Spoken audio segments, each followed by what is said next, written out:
Hello, everyone. It's me, Victoria Baxter, and I want to share with you something that came to me, a little revelation that I got when reading a passage in the Bible. I'm going to read the passage and then I'm going to explain it, and we're only going to be here for just a few minutes.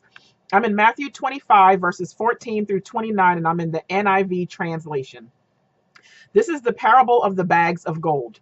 Again, it will be like a man going on a journey who called his servants and entrusted wealth to them. To one he gave 5 bags of gold, to another he gave 2 bags, and to another he gave 1 bag, each according to his ability. Then he went on his journey. The man who had received 5 bags of gold went at once and put his money to work and gained 5 more. So also the one with 2 bags of gold gained 2 more. Sorry, my phone's ringing. But the man who had received 1 bag went off, dug a hole in the ground, and hid his master's money. After a long time, the master of those servants returned and settled accounts with them. The man who had received 5 bags of gold brought the other 5. Master, he said, you entrusted me with 5 bags of gold. See, I have gained 5 more. His master replied, well done, good and faithful servant. You have been faithful with a few things. I will put you in charge of many things. Come and share your master's happiness. The man with 2 bags of gold also came. Master, he said, you entrusted me with 2 bags of gold. See, I have gained 2 more. His master replied, well done, good and faithful servant.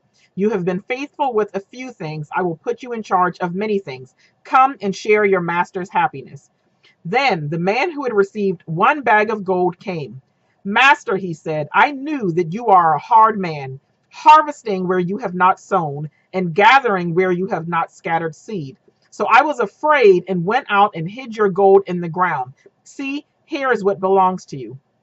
His master replied, you wicked, lazy servant. So you knew that I harvest where I have not sown and gather where I have not scattered seed. Well, then, you should have put my money on deposit with the bankers so that when I returned, I would have received it back with interest.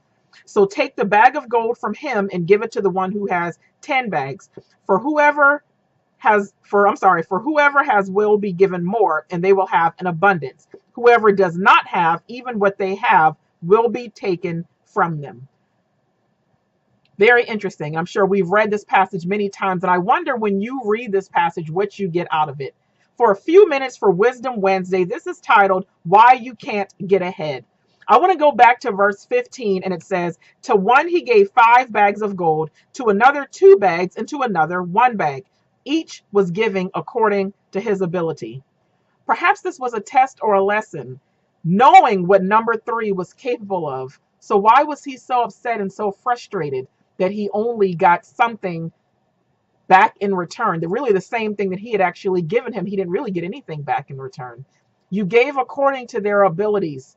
So why was that your response? If you already knew that he wasn't capable of much, why were you frustrated with the return that you got on this investment? Verse 24, the man who had received 1 bag of gold said, I knew that you were a hard man, harvesting where you have not sown, gathering where you have not scattered seed. It's funny because people act based on who's leading them. This man is saying, I know who I'm dealing with. I know the kind of person you are. I didn't want to get in trouble. I didn't want to get yelled at. I already know who I'm dealing with. So I thought I was doing something right. People act based on who's leading them. I would ask you a question. Who's your master and who's your leader? Obviously, we were dealing with a wicked man in this situation. We see that he is somebody who harvested where he had no business harvesting. We saw that he treated people according to what he could get out of them, and yet he was leading others. Who's your leader? Perhaps the people that you're following, the people that you're listening to, or even the people that you're working for are the reasons why you can't get ahead in life. Now, what's interesting is that man number 3, again, was giving according to his abilities. He was given only 1 bag because it was obviously known what type of person he was. In life, your reputation is already known. Everyone was giving according to their ability. In this season, perhaps you can't get ahead because your reputation is known. Perhaps it's because of who's leading you. Perhaps it's based on the people that you have working for you. Stinginess won't work. Selfishness won't work. in this season.